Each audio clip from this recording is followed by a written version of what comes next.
Bien-aimé, le thème de ce matin, c'est « Quel est ton étendard ?» Et pour cela, nous allons aller dans le livre de Matthieu, Matthieu le chapitre 11, et nous allons lire à partir du verset 2. Donc aujourd'hui, souffrez qu'on déborde un peu. Donc Matthieu chapitre 11, à partir du verset 2.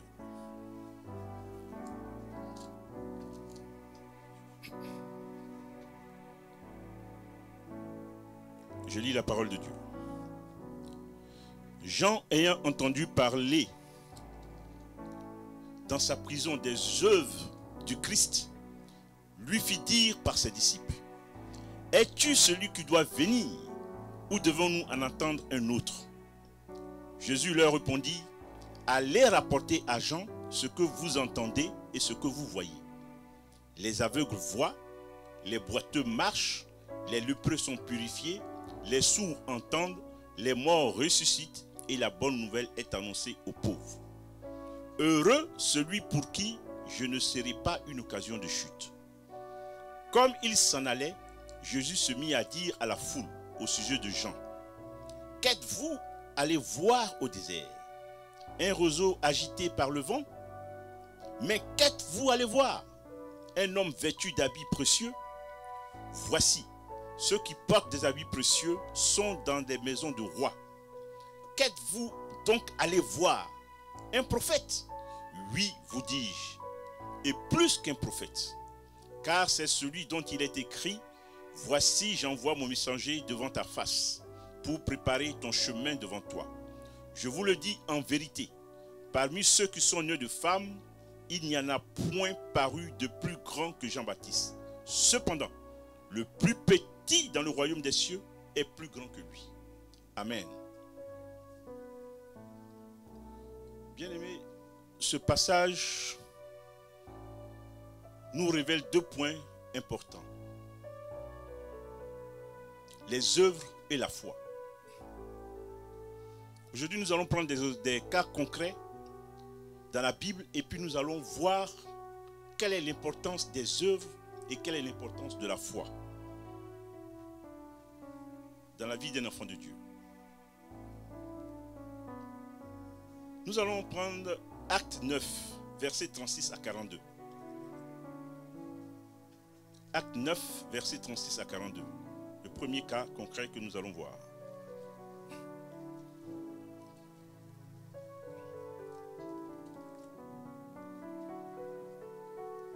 Acte 9, versets 36 à 42. Je lis la parole de Dieu. Il y avait à Joppé parmi les disciples une femme nommée Tabitha, ce qui signifie Dorcas. Elle faisait beaucoup de bonnes œuvres et de mônes. Elle tomba malade en ce temps-là et mourut. Après l'avoir lavée, on la déposa dans une chambre autre. Comme Lyde est près de Joppé, les disciples ayant appris que Pierre s'y trouvait, envoyèrent 2 hommes vers lui pour le prier de venir chez eux sans tarder. Pierre se leva et partit avec ses hommes. Lorsqu'il fut arrivé, on le conduisit dans la chambre haute. Toutes les veuves l'entourèrent en pleurant et lui montrant les tuniques et les vêtements que faisait Dorcas pendant qu'elle était avec elle. Pierre fit sortir tout le monde, se mit à genoux et pria. Puis, se tournant vers le corps, il dit: Tabitha, lève-toi. Elle ouvrit les yeux et ayant vu Pierre, elle s'assit. Il lui donna la main et la fit lever. Il appela ensuite les saints et les veuves et la leur présenta vivante. Cela fut connu de tout Joppé et beaucoup crurent au Seigneur Jésus. Amen. Bien-aimé, le pasteur tout à l'heure a un peu parlé de Tabitha. On ne s'est pas concerté, mais c'est le Saint-Esprit. Bien-aimé, ici Tabitha, qui s'appelait aussi Dorcas, était une croyante qui était attachée au Christ et à l'œuvre de Christ. Tabitha était une femme qui faisait des tuniques, qui faisait des vêtements qu'elle donnait aux frères et aux sœurs qui étaient dans le besoin. Elle s'occupait des frères, des sœurs. Elle donnait de l'aumône aux pauvres. C'était une femme généreuse, d'un grand cœur. et qui avait la crainte de Dieu. Donc quand cette femme est décédée, le peuple de Dieu était attristé. Ils étaient dans une grande tristesse. Mais il s'est avéré que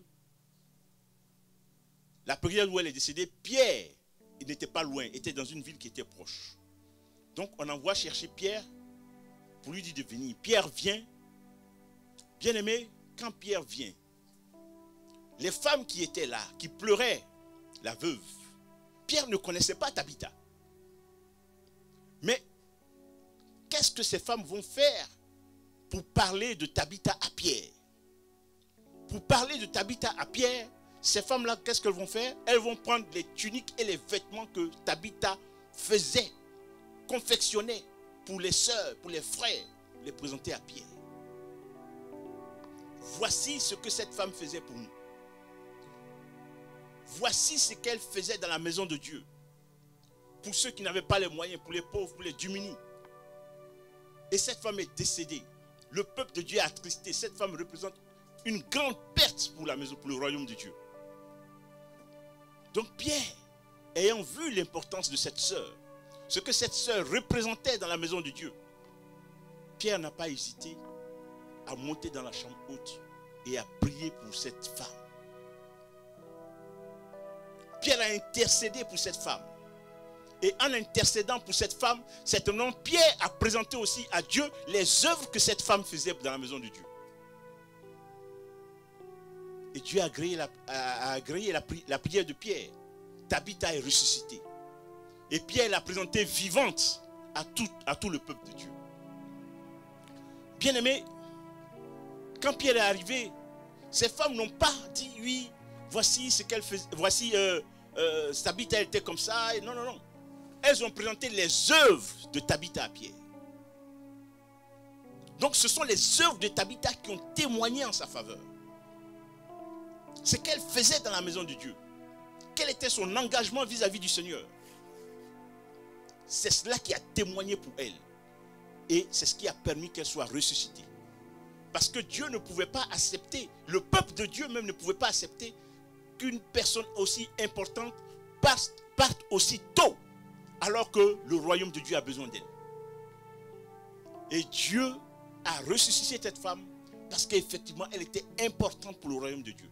À cause de ses œuvres, à cause de sa générosité, à cause de ce qu'elle prenait soin de ses frères et de ses sœurs dans la maison de Dieu. Et qu'elle faisait beaucoup de monde. Elle faisait beaucoup de dons aux pauvres. Et la vie de cette femme, ses œuvres ont témoigné en sa faveur et elle était ressuscitée. Nous allons prendre un deuxième exemple. Dans le livre de 2 Rois au chapitre 20, versets 1 à 6.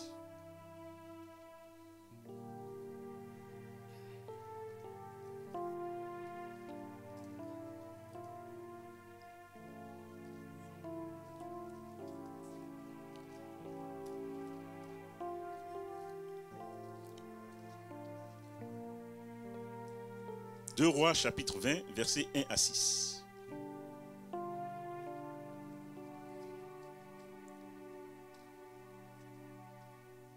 Je lis la parole de Dieu.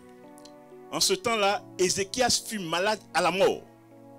Le prophète Ésaïe, fils d'Amoth, vint auprès de lui et lui dit: Ainsi parle l'Éternel, donne tes ordres à ta maison, car tu vas mourir et tu ne vivras plus.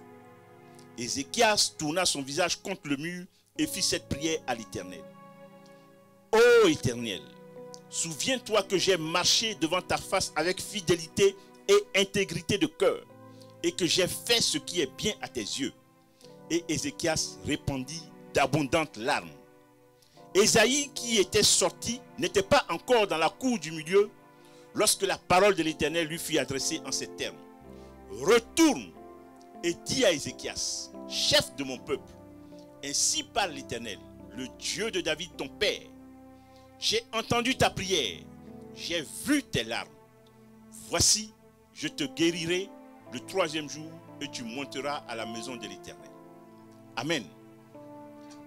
Bien-aimé, ici aussi, Ézéchias un roi, le roi de Juda, en Israël.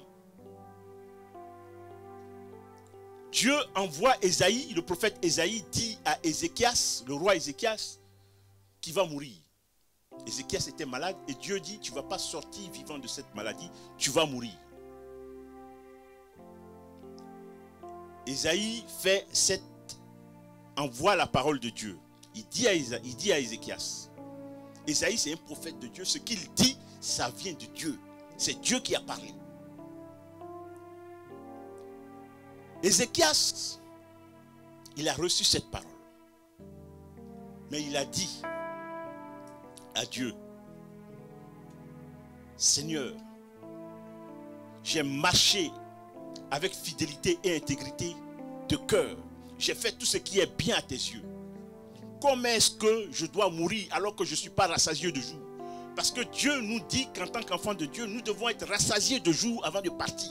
Il n'est pas rassasié de jour. Comment est-ce qu'il peut mourir? Il dit, Seigneur, j'ai fait ce qui est bien à tes yeux. J'ai marché selon tes voies. J'ai fait tout ce que tu voulais en tant que roi d'Israël. Parce que quand Ézéchias prenait le trône, le peuple d'Israël adorait des idoles. Il faisait des offrandes aux idoles. Quand Ézéchias est venu, Ézéchias a fait, il a enlevé tous les autels. Il a détruit toutes les idoles. Il a annulé toutes les offrandes qu'on faisait aux idoles. Il a fait ça pour Dieu. Et aujourd'hui, Dieu envoie son prophète Ésaïe pour lui dire qu'il va mourir.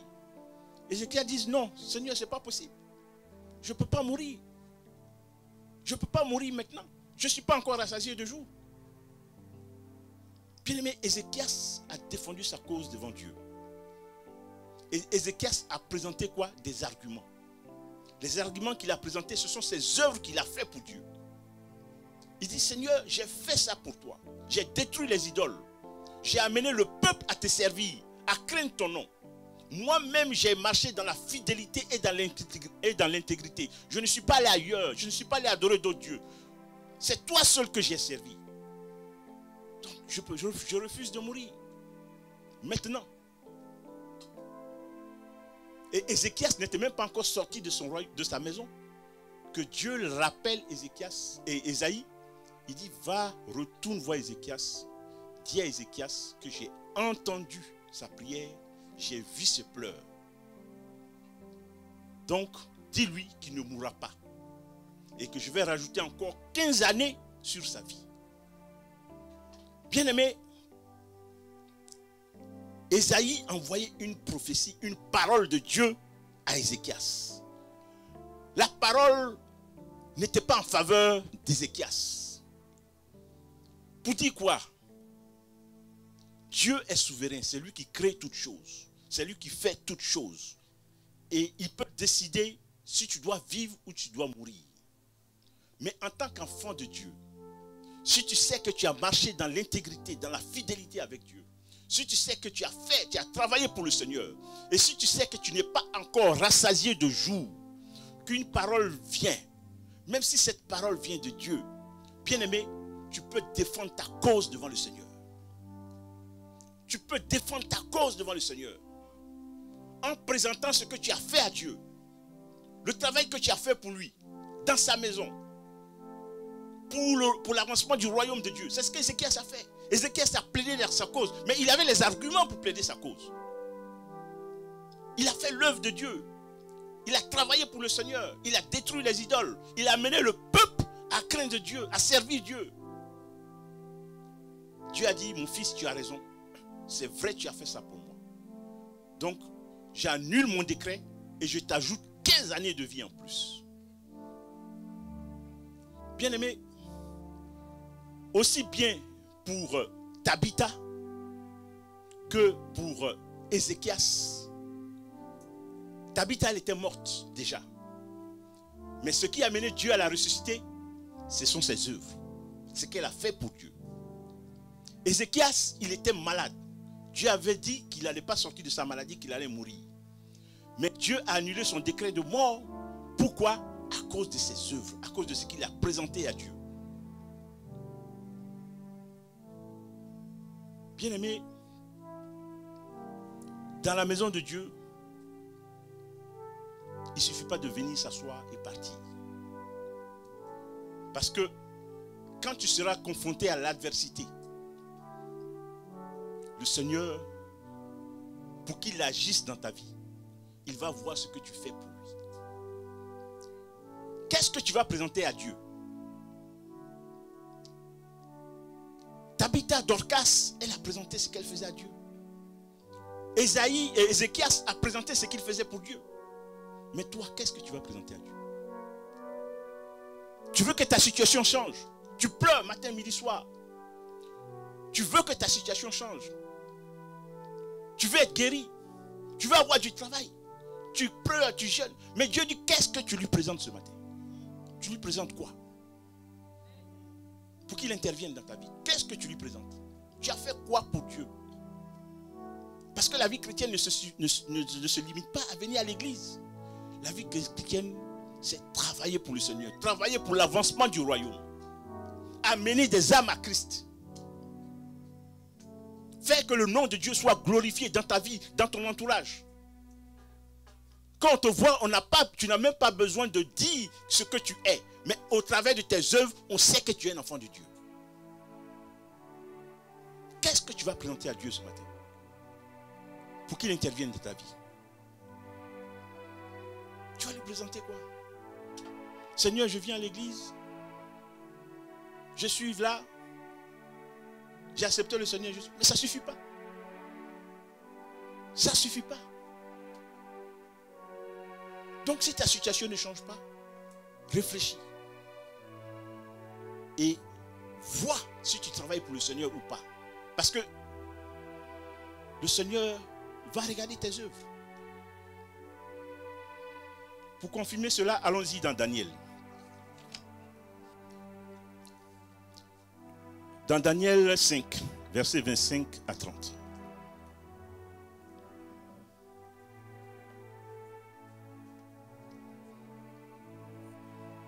Daniel 5, versets 25 à 30.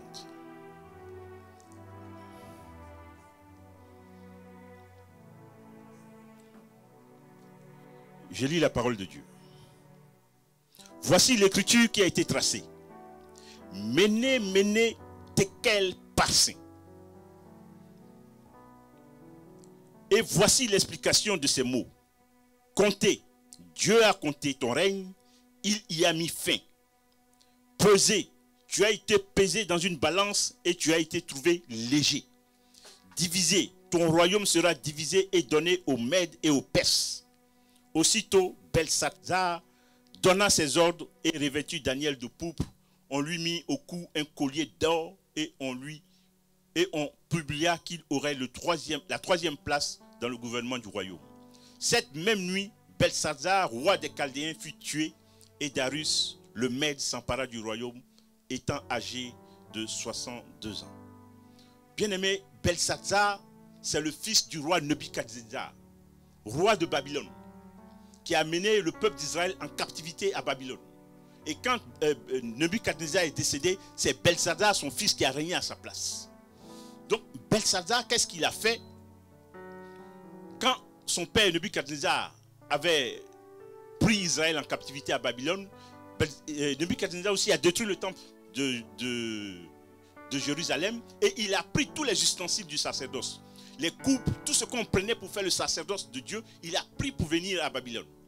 Et quand il est décédé, son fils, qui a pris ces choses sacrées là, qui servaient pour le sacerdoce, pour le service de Dieu, il organise une fête avec ses concubines, avec ses gens, et il prend les choses sacrées de Dieu pour boire du vin. Les choses sacrées de Dieu, les choses qu'on prend pour faire le service de Dieu, les choses que les souverains sacrificateurs utilisaient dans le lieu très saint pour faire le service de Dieu, c'est ça lui prend pour boire, pour faire sa fête. Quand il a fait ça, il voit une main, seule la main, une main sur un mur qui est en train d'écrire. Dans une langue que personne ne comprenait.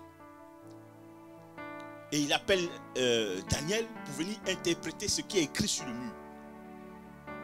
Et Daniel lui donne l'interprétation. Il lui dit, Dieu a compté ton règne. et il a mis fin. Dieu t'a pesé. Il t'a pesé sur une balance. Et il t'a trouvé léger. Tu ne pèses rien. Donc, Dieu a pris le décret que ton royaume sera divisé, ton royaume sera détruit et toi-même tu vas périr. Donc, bien-aimé, ici, le roi Belshazzar, quand il a fait ça, quand Dieu a pris son jugement, son décret contre lui, Dieu a fait quoi? Dieu l'a pesé. Il a pesé quoi? Il a pesé ses œuvres. Dieu a pesé les œuvres de Belshazzar. Il a dit, tu ne pèses rien, tes œuvres, sur ma balance, il n'y a pas de poids. Tu ne pèses rien, tu es léger comme une feuille de papier. Tu n'as pas d'œuvres, tu n'as pas de bonnes œuvres dans la maison de Dieu. Tu n'as rien fait pour Dieu. Donc, le décret, son jugement a été scellé. Il n'avait rien. Ézéchias, au moins, il a présenté ses œuvres. Il a présenté tout ce qu'il a fait pour Dieu. Mais Belshazzar, il n'a rien fait pour Dieu. Au contraire, il a pris les choses sacrées de Dieu pour les profaner. Donc Dieu n'avait aucune raison de le disgracier. Donc Dieu dit, je t'ai pesé. Tu as été trouvé léger parce que tu n'as aucune bonne œuvre par rapport aux autres. Donc bien aimé, quand tu es dans une situation difficile, quand tu es confronté à l'adversité, tu es confronté aux difficultés de la vie, Dieu te pèse. Il te pèse pour voir ce que tu pèses. Ce que tu pèses dans son royaume, ce que tu pèses dans sa maison. Si tu es trouvé léger, mais ça, il ne va rien faire pour toi. Il ne va rien faire pour toi. Parce que tu es trouvé léger. Tu ne peux rien lui présenter. Sur la balance de Dieu, il n'y a rien. Il n'y a rien. C'est ce que Belshazzar a subi. Il a été pesé par Dieu. Et Dieu l'a trouvé trop léger. Donc, il a perdu son royaume et il a perdu la vie. Le même jour, la parole de Dieu nous dit qu'il a été tué. Parce qu'il a profané les choses sacrées de Dieu. Vendredi, pour vous qui ne venez pas vendredi, c'est dommage pour vous. Mais vendredi, on a prié ici. On a dit que Dieu dit dans sa parole de séparer ce qui est précieux de ce qui est vil. Ce qui est précieux, c'est l'œuvre de Dieu, c'est ta communion avec le Seigneur. C'est ce que tu fais pour Dieu, c'est précieux. Donc, ne mélange pas ça avec les choses du monde. Sépare les choses sacrées de Dieu avec les choses du monde. Sinon, quand Dieu va te peser, il va te trouver aussi léger, comme Belshazzar. Et le jugement de Dieu va tomber sur ta vie. Donc, bien aimé, ce que nous arrive, souvent nous sommes nous-mêmes la cause de nos malheurs. Nous sommes la cause de nos malheurs. La vie chrétienne ne se limite pas à venir à l'église, bien-aimé. Il faut travailler pour le Seigneur. Il faut faire l'œuvre de Dieu. La moindre des choses que Dieu, le Seigneur Jésus nous demande, c'est de parler de lui aux autres, à ceux qui ne le connaissent pas, d'apporter la parole. Parce que si le Seigneur nous a sauvés, c'est pour que nous aussi, nous puissions sauver les autres. Nous puissions faire son œuvre, parler du Seigneur. Parce qu'il faut que l'évangile soit annoncé sur toute la terre pour que Jésus revienne. Tant que l'évangile n'est pas annoncé sur toute la terre, Jésus ne reviendra pas. Et qui va annoncer les évangiles? L'évangile, c'est toi, c'est moi. Si on ne parle pas, eh bien, l'œuvre de Dieu n'est pas faite. Et dans l'adversité, quand Dieu nous pèse, il nous trouve légers parce qu'on ne fait rien pour lui. C'est ce que je dis, Dieu c'est comme un homme d'affaires. Si tu ne fais rien pour lui, il ne fait rien pour toi. Ce que nous voyons dans la maison de Dieu, c'est que souvent on fait une œuvre. Bon, après 3 mois, 6 mois, bon, moi j'ai trop fait. Pour moi c'est bon maintenant, les autres n'ont qu'à faire aussi. Mais tu ne fais pas pour les autres, tu fais pour Dieu. Tu ne fais pas pour les autres, tu fais pour Dieu. Tu travailles pour Dieu, tu ne travailles pas pour moi, tu ne travailles pas pour le pasteur Zadi, tu ne travailles pas pour quelqu'un d'autre, tu travailles pour Dieu. Donc quand tu commences quelque chose avec le Seigneur, fais-le. Ne t'arrête pas. Parce que si tu t'arrêtes, tu vas lui dire, bon, en 2005, Seigneur, j'ai fait ça pour toi. Mais 2005, c'est 2005, on est en 2021. De 2005 à 2021, tu as fait quoi? Un enfant de Dieu doit porter toujours du fruit. Quelle que soit la saison, quelle que soit la situation. C'est pour cela que Jésus a maudit le figuier. Parce que le figuier qu'il a maudit n'était pas à sa saison, il ne portait pas du fruit. C'était normal qu'il ne porte pas du fruit. Mais Jésus l'a maudit quand même. Parce qu'avec Jésus, avec le Seigneur, il faut porter toujours du fruit. Quelle que soit la saison, tu dois porter des fruits. Tu ne dois pas te baser sur la saison. Pour dire non, c'est l'été, je ne peux pas parce qu'on n'est pas encore arrivé à l'hiver. Non. Avec le Seigneur, tu dois porter tout le temps des fruits, quelle que soit la saison. Donc si tu ne portes pas du fruit, il te maudit. Il t'arrache. Il t'arrache. Et c'est ce que Belzazar a subi. Tes œuvres doivent parler pour toi. Tes œuvres doivent parler pour toi. Bien-aimés, travaillons pour le Seigneur. Parce que c'est ça qui va témoigner en notre faveur dans l'adversité. Parce que Dieu, c'est un Dieu de justice. Vous avez vu, Ézéchias a plaidé sa cause. Il devait mourir. Dieu a pris le décret. C'est lui qui l'a créé. Dieu peut te tuer, peut te faire vivre. Il peut tout faire. Mais il a dit à Dieu, non, ce n'est pas possible, Seigneur. Moi, j'ai obéi à ta parole. J'ai fait ce que tu voulais. Tu ne peux pas me tuer. Je ne suis pas encore rassasié de jour. Je refuse. Dieu veille sur sa parole pour l'accomplir. Ce qu'il a dit, il le fait. Parce que Ézéchias a rappelé à Dieu sa parole. Tu as dit ça, moi j'ai fait ça. Tu as dit ça, moi j'ai fait ça. Tu as dit ça, moi j'ai fait ça. Pourquoi tu vas me tuer? Dieu dit non. Et Dieu est revenu sur sa décision. Donc bien aimé, toi aussi, tu veux que ta situation change. Tu vas présenter quoi à Dieu? Le plateau sur la balance là, il y a quoi dedans? Il y a fouille. Donc bien aimé, réfléchis. Et travaille pour le Seigneur. Travaille pour le Seigneur. Nous allons aller dans une autre étape. Pour cela, nous allons prendre Matthieu 13, 53 à 58. Matthieu 13, versets 53 à 58. Maintenant, nous allons attaquer la foi. On a vu les œuvres tout à l'heure, nous allons attaquer la foi.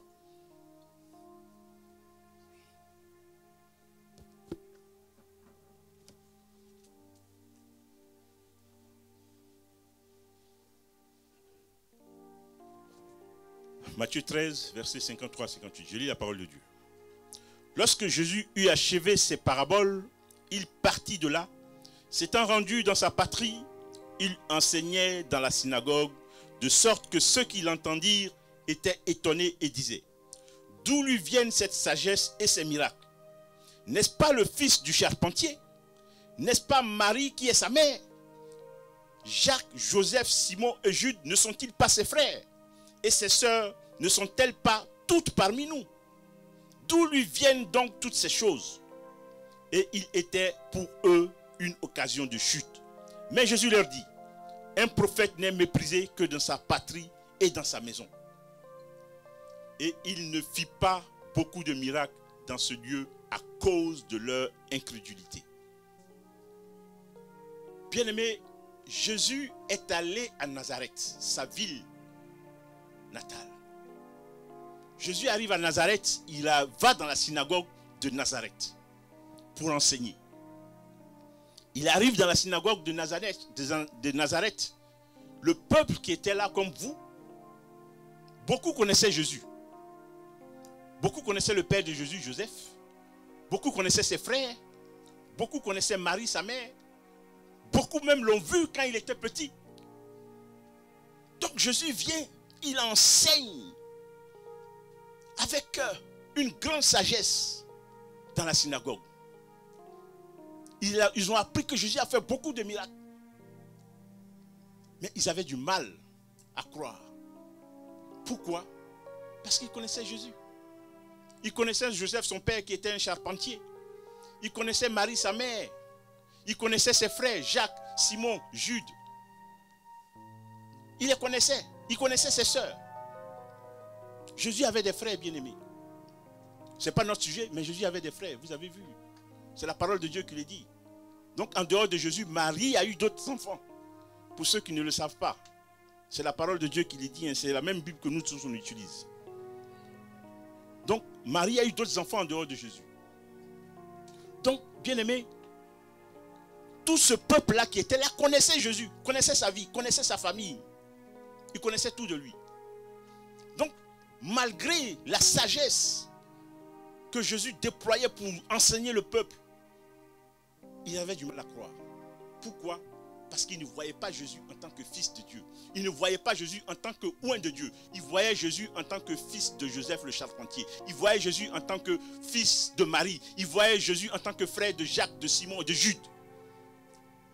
Il ne voyait pas Jésus en tant que serviteur, en tant que oint de Dieu. Donc ils étaient bloqués. Ils n'arrivaient pas à recevoir l'enseignement de Christ. Parce qu'ils connaissaient Jésus. La familiarité était pour eux un blocage. Bien-aimé, si tu connais un serviteur de Dieu, même s'il est de ta famille, à partir du moment où tu ne te détaches pas du fait que tu le connais ou bien que c'est ta famille, il te sera difficile de recevoir de lui. Parce que c'est ce que papa disait tout à l'heure, on ne s'est pas concerté, mais il a dit ce que je voulais dire dans mon message. La manière dont tu prends l'homme de Dieu va dépendre des bénédictions que tu vas recevoir de lui. Si tu ne considères pas l'homme de Dieu qui est devant toi, tu ne peux rien recevoir de lui. C'est pour ça que Jésus a dit qu'un prophète n'est méprisé que dans sa patrie et dans sa maison. Parce que ici, voilà, beaucoup me connaissent, beaucoup m'ont connu avant que je sois consacré pasteur et tout ça. Mais je sais que, comme Jésus l'a dit, le peuple de la synagogue de Nazareth, Jésus était pour eux une occasion de chute. De la même manière que je peux être aujourd'hui une occasion de chute pour beaucoup. Parce que beaucoup ne croient pas en moi. Parce qu'ils m'ont vu il y a 2 ans, il y a 3 ans, il y a 5 ans. Ils pensent que c'est la même personne. Mais ce n'est plus la même personne. C'est une autre personne qui est devant vous ce matin. Et donc si vous vous focalisez dans ce que vous voyez il y a quelques années, mais vous serez bloqué. Voilà. Vous allez mépriser l'homme de Dieu qui est devant vous. Et vous n'allez rien recevoir. Et la condamnation va venir sur votre vie pour rien. Et c'est ce que le peuple de Nazareth a fait vis-à-vis de Jésus. Parce qu'il le connaissait.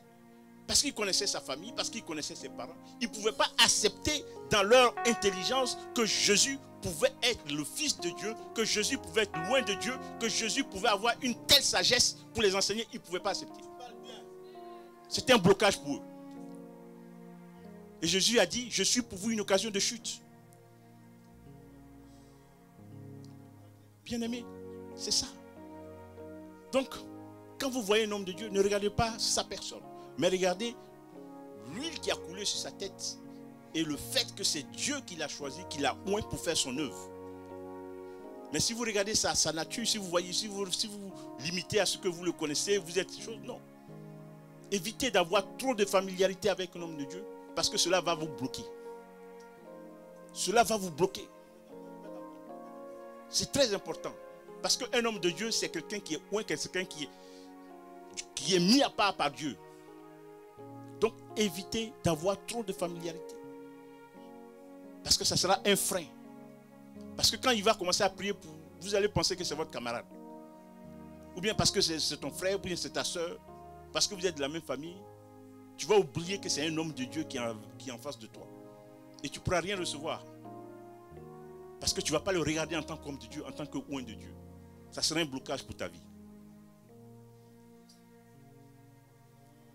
Donc, bien-aimé, c'est ce que le peuple de Nazareth a eu comme attitude vis-à-vis de Jésus. Et c'est ce qui, bien-aimé, Jésus a dit que parce qu'il ne croit pas en lui, il le méprise. Si tu ne crois pas à un homme de Dieu, c'est que tu le méprises. C'est ce que Jésus a dit. Vous me méprisez. Et je suis devenu pour vous une occasion de chute. Jésus est devenu pour eux une occasion de chute. Donc ils ont chuté. Pourquoi? Parce qu'ils ont douté de lui. Ils ont douté de lui. Donc pour eux, pour Jésus, ils ont chuté. Il est devenu une occasion de chute. Donc en réalité, c'est quoi? On peut penser que c'est la personne de Jésus qui les a fait chuter. Ce n'est pas réellement la personne de Jésus. Ce qui les a fait chuter, c'est leur incrédulité. Leur mépris vis-à-vis de la personne de Jésus. C'est ce qui les a fait chuter. Et Jésus a dit, je suis pour vous une occasion de chute. Donc, bien-aimé, quand tu es avec le Seigneur, ne regarde pas l'homme de Dieu comme toi tu veux le regarder. Regarde-le comme un oint de Dieu. Regarde-le comme quelqu'un que Dieu a appelé pour faire son œuvre. Parce que c'est quelqu'un qui est consacré pour Dieu. Et plus tu l'honores, plus tu pourras recevoir de lui. Plus tu l'honores, plus tu pourras recevoir de lui. Mais si tu ne le considères pas, si tu le méprises, tu ne pourras rien recevoir. Parce que la Bible nous dit que dans cette ville de Nazareth, Jésus n'a pas pu faire beaucoup de miracles comme dans les autres villes. À cause de quoi? À cause de leur incrédulité, de leur mépris qu'ils avaient pour Jésus. Il allait ailleurs. Où il va, où il allait qu'on l'honorait, mais les gens étaient bénis. Mais s'il est méprisé, ils ne reçoivent rien. Donc plus tu honores l'homme de Dieu, plus tu reçois. Bien-aimés, revenons maintenant à Jean-Baptiste, dans Matthieu 11 que nous avons lu. Revenons à Jean-Baptiste, et pour revenir à Jean-Baptiste, nous allons prendre Jean 1, Jean chapitre 1, verset 29 à 34. Jean chapitre 1, verset 29 à 34.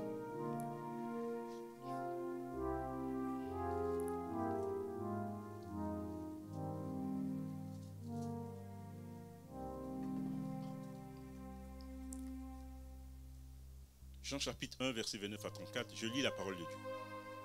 Le lendemain, il vit Jésus venant à lui et il dit, voici l'agneau de Dieu qui ôte le péché du monde. C'est celui dont j'ai dit, après moi vient un homme qui m'a précédé car il était avant moi. Je ne le connaissais pas, mais c'est afin qu'il fût manifesté à Israël que je suis venu baptiser d'eau. Jean rendit ce témoignage. J'ai vu l'Esprit descendre du ciel comme une colombe et s'arrêter sur lui, sur Jésus.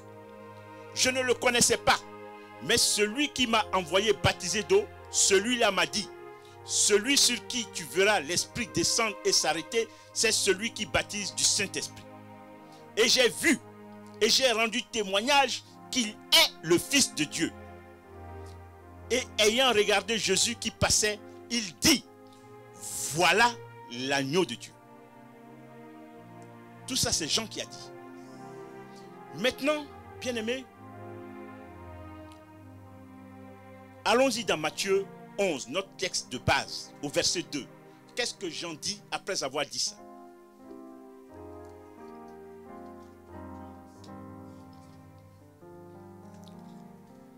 Jean, après avoir dit tout ça de Jésus, dans Matthieu 11, au verset 2, Jean dit, ayant entendu parler dans sa prison des œuvres de Christ, il lui fit dire par ses apôtres, par ses disciples, es-tu celui qui doit venir ou devons-nous en attendre un autre? Bien-aimé, quelle contradiction! Quelle contradiction! Jean vient de dire, Jean-Baptiste vient de dire dans Jean 11, parce que Jean-Baptiste c'est pas Jean. Jean c'est l'apôtre de Jésus, Jean-Baptiste c'est le prophète. Donc Jean-Baptiste vient de dire que Jésus, il a dit que Jésus est l'agneau de Dieu qui ôte le péché du monde. C'est lui-même qui s'est sorti de sa bouche. C'est Jean-Baptiste qui a dit. Jean-Baptiste a dit qu'il a vu le Saint-Esprit descendre du ciel comme une colombe et s'arrêter sur Jésus. C'est Jean-Baptiste qui a dit. Jean-Baptiste dit que celui qui m'a envoyé, Dieu, a dit que c'est Jésus qui baptise du Saint-Esprit. Jean-Baptiste a dit que Jésus est le Fils de Dieu. Jean-Baptiste a dit que voici l'agneau de Dieu. Maintenant ici Jean-Baptiste dit, il envoie ses disciples dire à Jésus si c'est lui qui est le Messie ou bien on doit attendre un autre Messie. Comment vous pouvez comprendre ça? Jean-Baptiste a entendu la voix de Dieu. C'est Dieu même qui a parlé. Dieu a ouvert le ciel. Quand il baptisait Jésus, Dieu a ouvert le ciel. Dieu a parlé. Jean-Baptiste a entendu. Dieu a dit, celui-ci est mon fils bien-aimé en qui j'ai mis toute mon affection. Et Jean-Baptiste a vu le Saint-Esprit descendre sur Jésus sous la forme d'une colombe. Mais aujourd'hui, Jean-Baptiste dit, est-ce que c'est toi qui es le Messie ou bien je dois attendre un autre Messie? Qu'est-ce qui fait dire ça, Jean-Baptiste? Bien-aimé, dans Matthieu 11, Jean-Baptiste était en prison. Il était en prison. Pendant un certain temps, on ne sait pas combien de temps. Mais Hérode l'a mis en prison. Il était certainement dans des conditions difficiles. Et Jean-Baptiste a commencé à douter. Sa situation l'a mené à douter. Parce que ses disciples, les disciples de Jean-Baptiste, venaient lui raconter tout ce que Jésus faisait dehors, comme miracle. Les morts qui ressuscitaient, les aveugles qui guérissaient, les boiteux qui marchaient, les paralytiques qui marchaient. L'évangile qui était annoncé. Les disciples de Jean-Baptiste venaient lui raconter tout ça dans sa prison. Et lui, il était en prison. Et il envoie ses disciples aller demander à Jésus, mais c'est toi le Messie ou bien moi je dois attendre un autre? Le même qui a dit que Jésus est le Fils de Dieu, tout ça. Maintenant, il demande si c'est lui qui est le... Pourquoi? À cause de sa situation. Parce qu'il est en prison. Il souffre en prison. Donc pour lui, Jésus devait venir le sortir de prison, puisque Jésus faisait plein de miracles dehors. Et lui, il est en prison. Bien-aimé. Donc, personne n'est à l'abri d'une telle situation, du doute. Jean-Baptiste a douté, mais Jésus a témoigné de Jean-Baptiste, malgré qu'il ait douté de lui. Bien-aimé, malgré qu'il ait douté de Jésus, Jean-Baptiste a témoigné. Et Jésus a témoigné de Jean-Baptiste. Il a dit, parmi tous ceux qui sont nés de femmes, Jean-Baptiste est le plus grand. Mais regardez comment il agit aujourd'hui. À cause de sa situation. Parce qu'il est en prison. Parce qu'il est dans les difficultés. La foi est partie. Le doute s'est installé. Donc, bien aimé, personne n'est à l'abri de tout ça. Même un grand peut avoir des moments de doute. Et c'est ce qui est arrivé à Jean-Baptiste. Mais Jésus ne l'a pas méprisé pour autant. Quand il a envoyé ses disciples aller demander à Jésus si c'est lui qui doit venir ou bien il doit attendre un autre, Jésus leur a dit, allez dire à Jean-Baptiste, ce que vous entendez. Il dit, allez dire à Jean-Baptiste ce que vous entendez. Ça c'est au verset 4 de Matthieu 11. Allez dire à Jean-Baptiste ce que vous entendez et ce que vous voyez. Pourquoi Jésus dit, allez dire à Jean-Baptiste ce que vous entendez? Bien aimé, regardez dans Romains 10, verset 17. On va avoir la réponse. Romains 10, verset 17.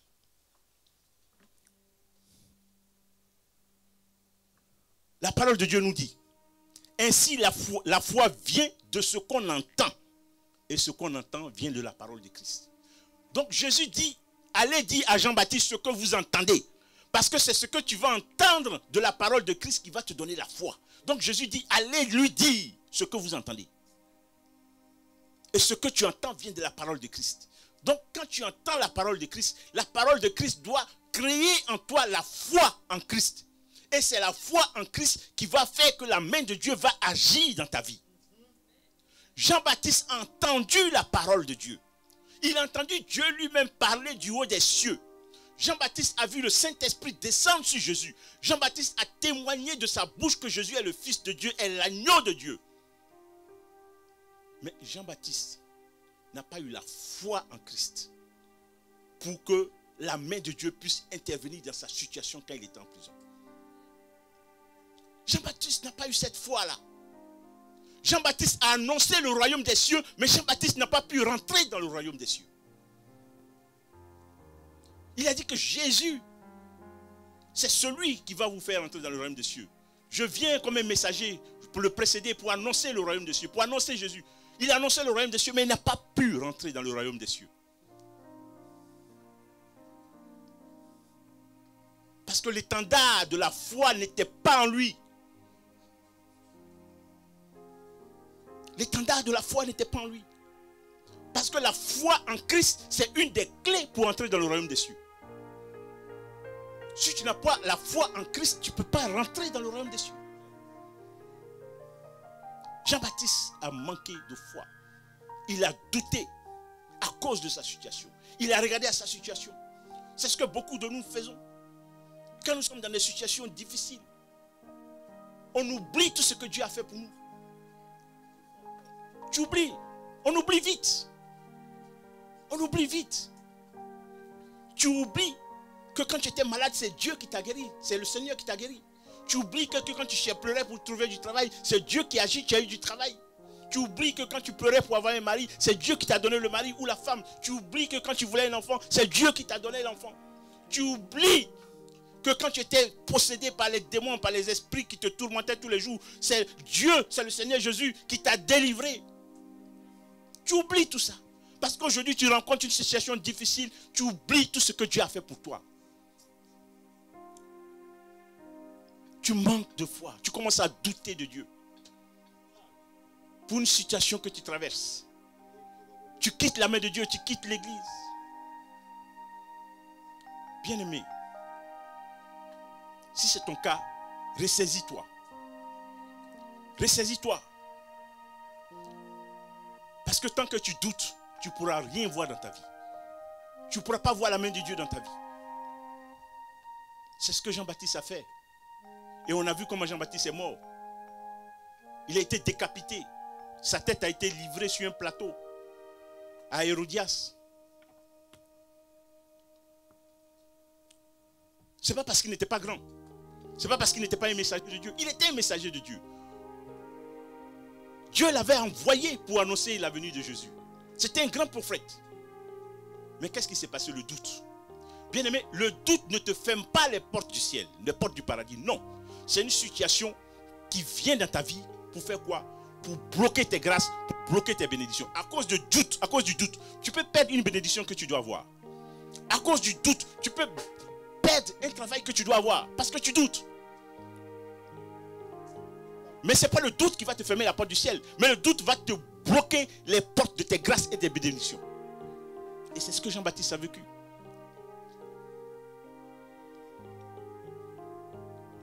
Le doute peut même t'amener alors que tu ne dois pas mourir, mais tu vas mourir parce que tu doutes de Dieu, tu doutes de ton Seigneur.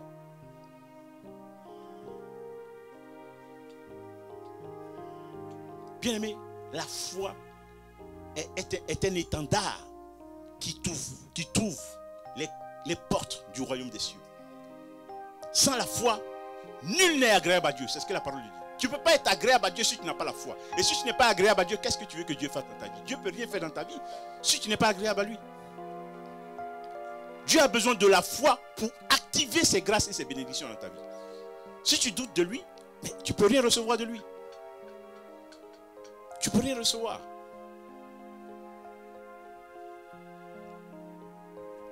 Bien-aimé, comme je le disais, la parole que tu entends, la parole de Dieu que tu entends ce matin, doit créer dans ton cœur la foi. La foi pour activer les grâces et les bénédictions que tu entends. Donc ce matin, ne ferme pas ton cœur. Ne regarde pas la personne qui te parle, mais regarde au fait que c'est le Dieu lui-même, par son esprit, qui est en train de te parler. Ouvre ton cœur, dispose ton cœur à recevoir et à manifester la foi, alors tu verras la main de Dieu dans ta vie.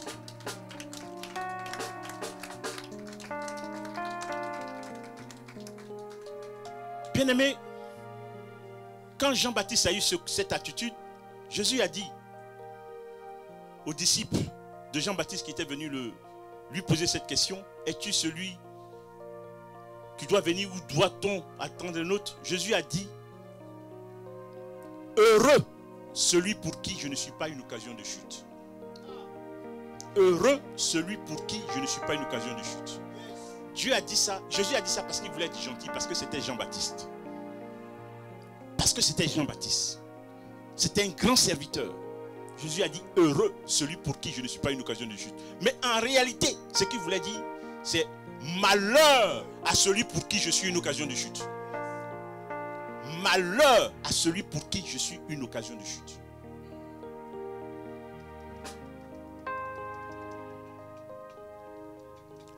Jésus était une occasion de chute pour Jean-Baptiste. Mais parce que Jean-Baptiste était Jean-Baptiste, Jésus a dit heureux pour celui pour qui je ne suis pas une occasion de chute. Mais en réalité, ça veut dire malheur à celui pour qui je suis une occasion de chute. Et Jean-Baptiste l'a payé à cette époque. Certainement, Jean-Baptiste, c'est vrai, il était venu annoncer, mais peut-être que Dieu n'avait pas prévu qu'il meure dans ces conditions-là. Mais parce qu'il a douté, il a laissé le doute s'envahir, il a laissé la situation dans laquelle il vivait dominer sa foi en Christ. Eh bien, il est mort de façon atroce. Voilà. Donc, bien aimé,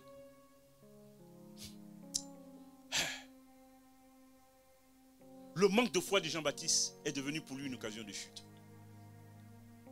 Jean-Baptiste a douté de Jésus. Ce qui l'a condamné.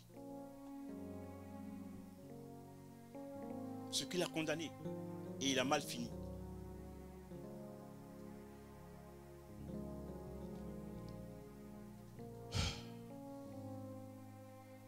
Bien-aimés, nous allons prendre le cas de deux autres personnes. Eux qui étaient dans le royaume de Dieu, qui ont connu le royaume de Dieu, qui ont connu le royaume des cieux, qui étaient dans la même condition de Jean-Baptiste, mais qui n'ont pas subi le même sort que Jean-Baptiste. Si nous prenons le livre de Actes des Apôtres au chapitre 16. Actes des Apôtres chapitre 16, versets 24 à 34. Je lis la parole de Dieu. Le joaillier, ayant reçu cet ordre, les jeta dans la prison intérieure et leur mit les ceps aux pieds. Vers le milieu de la nuit, Paul et Silas priaient, chantant les louanges de Dieu. Et les prisonniers les entendaient. Tout à coup, il se fit un grand tremblement de terre, en sorte que les fondements de la prison furent ébranlés au même instant. Toutes les portes s'ouvrirent et les liens de tous les prisonniers furent rompus.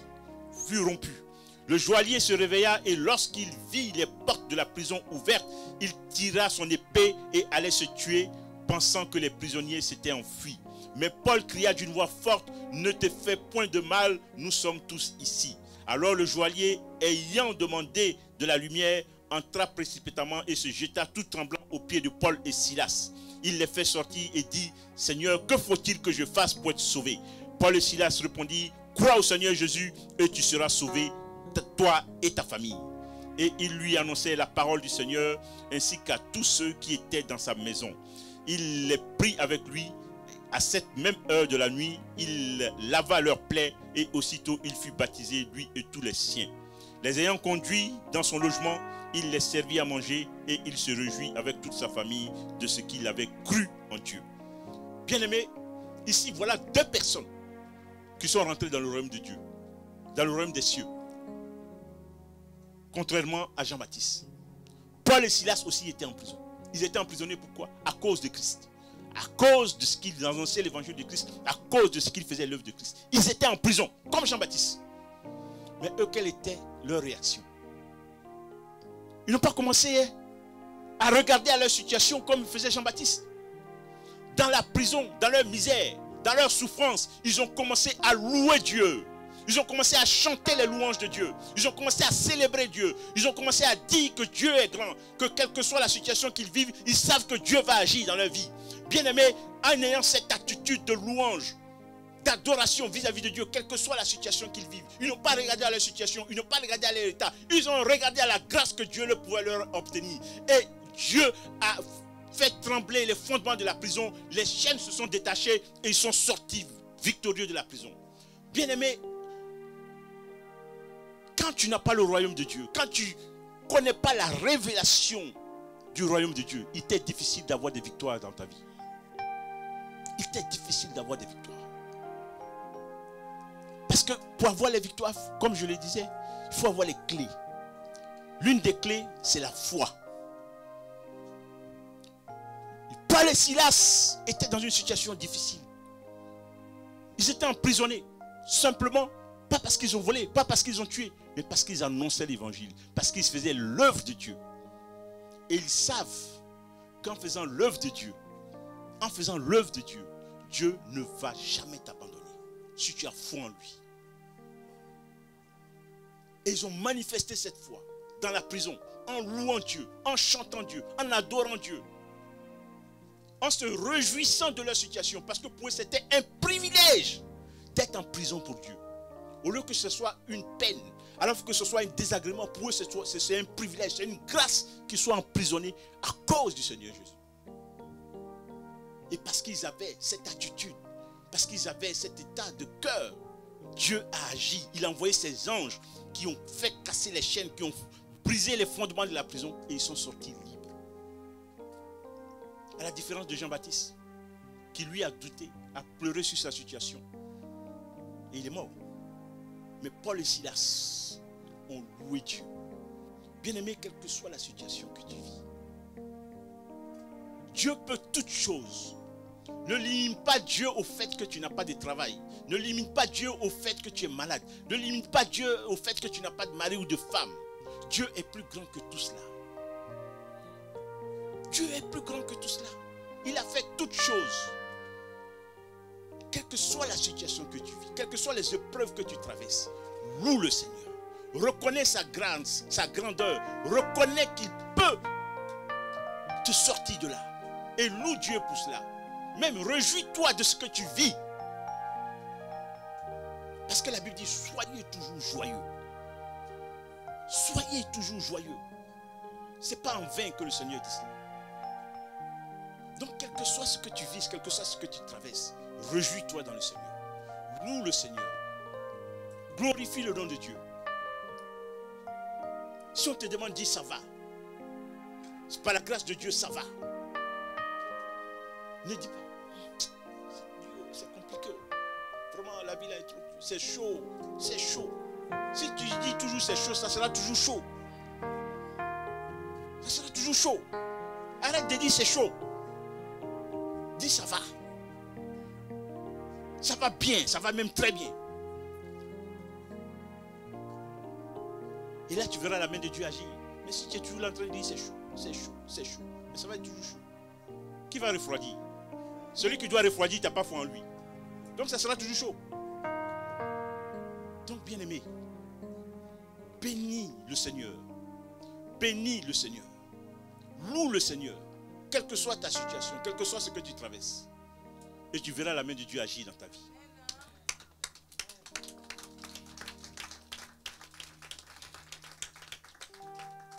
On va terminer. Le dernier point. Bien-aimés, sachez que Jésus est le chef et le consommateur de la foi. Donc, il ne peut pas avoir de foi sans Jésus. C'est Jésus qui donne la foi et c'est Jésus qui est le propriétaire de la foi. Donc, celui en qui tu dois avoir foi, c'est Jésus. Et c'est la parole de Dieu. Parce que Jésus lui-même, il est la parole. Il est la parole faite chair. Donc, le chef de la foi, c'est Jésus. Le consommateur de la foi, celui qui va accepter ta foi, c'est Jésus. Donc, il ne peut pas avoir de foi sans Jésus. Aie foi en Jésus. Et tu verras la main de Dieu. Devant l'adversité, devant les situations que tu traverses, devant tout ce que tu vis, aie foi en Christ. Sache qu'il est venu pour te sauver. Il a donné sa vie pour toi parce qu'il t'aime. Et que lui seul peut te sortir de cette situation, de la situation que tu vis. Et quel que soit ce que tu vis, aie foi. Loue le Seigneur. Glorifie le nom de ton Dieu. Et tu verras sa main. Donc pour terminer, pour conclure, le dernier passage que nous allons prendre, c'est Jacques 2, versets 14 à 17. Jacques 2, versets 14 à 17.